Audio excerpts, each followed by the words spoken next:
جائیں گی اور نئے انتخابات کی طرف جائیں گے۔ لیکن جب خان صاحب نے پھر وہ لانگ مارچ کیا اور وہ پھر باتیں وہ خراب ہو گئے سارا سسٹم،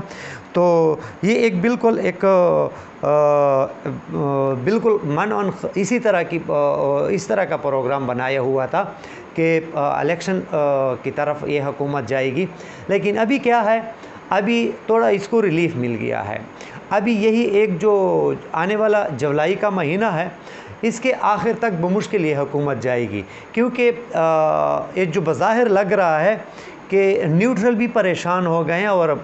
کچھ سننے میں اس طرح کی بات آئی ہے کہ جناب قمر جاوید باجوہ صاحب بھی جو آرمی چیف ہیں وہ بھی ناراض ہو رہے ہیں، اور اس کی بھی کوئی خاص وجہ ہے جو ناراض تقریباً ہوئے ہیں، اور اس کے اتحادی بھی مطلب ہے اس سے کچھ نالاں ہیں، کیونکہ جو اتحادی ہے ایم کیو ایم والے بظاہر تو اس کے ساتھ اٹھتے بیٹھتے ہیں، لیکن ایم کیو ایم والے یہی کہہ رہے ہیں کہ جو معاہدے ہمارے ساتھ زرداری صاحب کے ہوئے ہیں اس معاہدوں پر ابھی تک عمل نہیں ہوا، اور وہ جو معاہدے ہیں وہ اسی طریقے سے لکھے ہوئے میزوں پر پڑے ہیں، کیونکہ ابھی جو آج بلدیاتی انتخابات اس میں بھی ان کو اعتراضات تحفظات ہیں، اور اس کے علاوہ ابھی تک گورنرشپ بھی اسی طرح خالی پڑی ہوئی ہے، گورنرشپ کا بھی کوئی مطلب حالانکہ بالکل بات بھی ہو چکی ہے اور کینڈیڈیٹ بھی آ گیا ہے ایم کیو ایم کا، لیکن ابھی تک گورنر بنا نہیں ہے۔ تو یہ ایک جو جولائی کی بات ہو رہی ہے اس کی امپورٹڈ حکومت کی، شیخ رشید صاحب جو کہہ رہے ہیں یہ تقریباً بالکل سچ ہے، اور یہ انشاءاللہ آنے والے وقت میں آپ دیکھیں گے کہ یہ حکومت جو ہے جولائی کے آخر تک یا جولائی کے درمیان میں چلنے والے بنے گی۔ اب آتے ہیں آگے تھوڑا، نیوٹرل جو ہے الیکشن میں، یہ جو الیکشن کمیشن ہے اور نیوٹرل ہیں، یہ دونوں فی الحال یہی چاہتے ہیں کہ جو پنجاب کا میدان ہے وہ حمزہ شہباز کے ہاتھ سے نہ نکلیں، اور اس میں جو 13-14 سیٹیں ہیں وہ جتوانا چاہتے ہیں حمزہ شہباز کے لیے، کیونکہ اگر حمزہ شہباز 13-14 سیٹوں سے نہ جیتے تو اس کی حکومت ختم ہو جائے گی، اور پھر عمران خان ساری جماعتیں بشمول نیوٹرل، بشمول الیکشن کمیشن اور پولیس اور سارے، پھر تو یہ سب پر باری پڑ جائے گا۔ تو یہ اسی وجہ سے بھی کوشش کر رہے ہیں کہ حمزہ شہباز کو جتوا دیں، کیونکہ یہاں سے یہ جیت جائیں گے، اگر 13-14 سیٹیں وہ نہ جیتیں تو عمران خان جیت جائے گی۔ دوسری طرف جو مرکز میں ہے وہاں پھر 2 بندوں کے، صرف 2 ایم این ایز کی وجہ سے اس کی حکومت بنی ہوئی ہے، اس میں بھی کاف لیگ والے مطلب ہے بات کر رہے ہیں کہ واپس آ جائیں، جو 2 ایم کیو ایم والے جو کیو لیگ والے ہیں، تو اگر وہ چلے گئے پھر تو اس کی حکومت وہاں بھی گئی، تو باقی رہ گیا کیا؟ باقی تو خالی میدان رہ گیا عمران خان کے لیے، پھر تو وہ کھیلے گا جس طرح مرضی، جو شاٹ وہ کھیلنا چاہے شاٹ کھیل سکتے ہیں۔ تو یہ ایک مصیبت بنی ہوئی ہے، لیکن یہ ہے کہ جیتنا اور جتوانا اس کے لیے اتنا مشکل ہے کہ ہماری اور آپ لوگوں کی سوچ سے بھی زیادہ ہے، بہت زور لگایا ہوا ہے سب نے۔ آگے دیکھتے ہیں کہ کیا ہوتا ہے، اور باقی جو ایک بہت ہی انوکھی بات ہے، مریم صفدر صاحبہ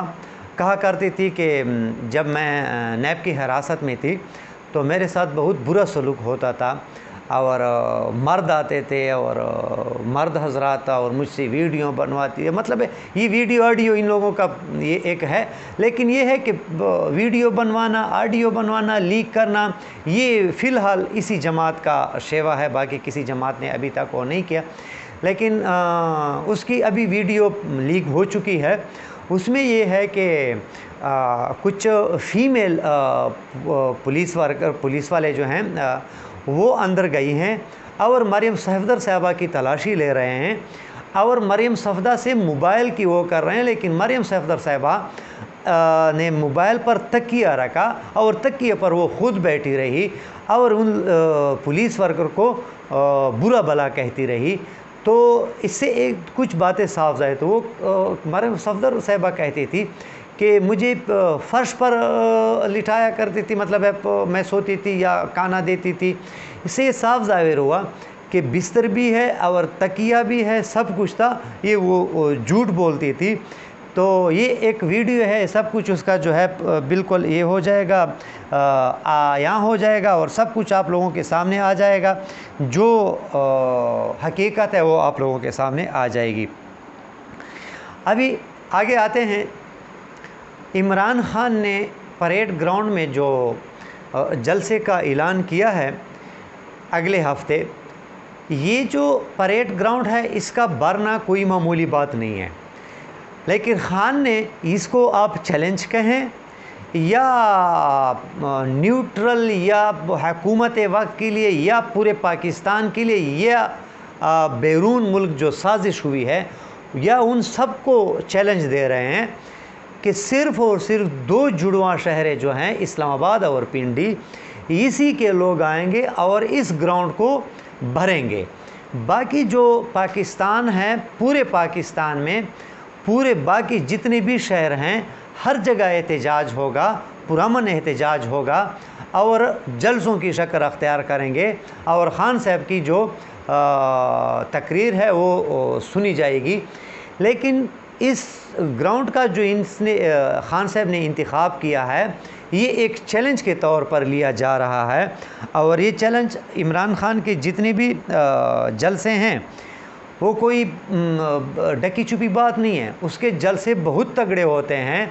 اور یہ جو سارے مل کر بھی جلسہ کریں تو عمران خان کے جلسے کے برابر نہیں ہوتے، یہ ایک حقیقت ہے۔ تو ابھی یہ دکھانا چاہتے ہیں۔ آگے ایک بہت ہی اہم خبر ہے، مفتاح اسماعیل صاحب کے دن بھی گنے جا چکے ہیں۔ اب اسحاق ڈار صاحب نے باؤ جی کو بتایا کہ یہ جو مفتاح اسماعیل ہے اس نے تو ہمارا بیڑا غرق کر دیا ہے، یعنی عوام کا وہ نہیں سوچ رہے، عوام کا تو غرق ہو جائے خیر ہے، لیکن اس نے کہا کہ ہمارا بالکل نون لیگ کا ستیہ ناش کر دیا ہے، اور اگر یہ مزید رہا تو نام لینے والے بھی نہیں رہیں گے۔ وجہ کیا ہے؟ وجہ یہ ہے کہ یہ جب سے آئے ہیں 2-2.5 مہینوں میں اس ملک کو اس نیچ پر پہنچایا ہے، وہاں تک پہنچایا ہے کہ اب لوگوں میں ایک بارود بھرا ہے نون لیگ کے خلاف، اور اگر یہ لوگ پٹ گئے اور اب اگر یہ لوگ نکلے تو پھر اس سے جان چھڑانا مشکل ہو جائے گا، اور ہمارا نکلنا مشکل ہو جائے گا، ہمارا ان لوگوں کے پاس جانا مشکل ہو جائے گا، ان لوگوں سے ووٹ مانگنا مشکل ہو جائے گا اور پاس ہونا مشکل ہو جائے گا، اور ساتھ ساتھ میں کیا ہو جائے گا کہ یہ جو اسمبلیوں تک جانا ہے اور حکومت بنانا تو ناممکن ہو جائے گا۔ یہ باؤ جی کو سمجھایا ہے اسحاق ڈار نے، تو باؤ جی بھی سخت ناراض ہیں۔ تو اب یہ ہے کہ مفتاح اسماعیل صاحب کو ہٹانے کی وہ شروع ہے، لیکن مفتاح اسماعیل صاحب نے ایک نجی ایک عام مطلب ہے روٹین میں ایک بات کی ہے دوستوں میں کہ مجھے ہٹانے والے سوچ لیں کہ مجھے لایا کس نے ہے، مجھے لگایا کس نے ہے، تو یعنی لگانے والے جو ہیں ہٹانے والوں سے طاقتور ہیں۔ اس لیے مفتاح اسماعیل صاحب نے کہا کہ مجھے ہٹانا اتنا آسان نہیں ہے، مجھے ہٹانے کے لیے زور لگانا پڑے گا، اور جو زورآور لوگ ہیں انہوں نے مجھے لگایا ہے، تو پتہ نہیں کس نے مفتاح اسماعیل صاحب کو لگایا ہے، یہ تو بعد میں پتہ چلے گا۔ لیکن یہ ہے کہ عوام کو بھی سوچنا چاہیے کہ آپ کے وزارت خزانہ بھی لگانے والے کوئی اور ہوتے ہیں، تو یہ بہت افسوس کی بات ہے۔ تو ویڈیو دیکھنے کا شکریہ، اپنا خیال رکھیے اور اجازت دیجیے اگلے ویڈیو تک۔ اللہ حافظ، پاکستان زندہ باد۔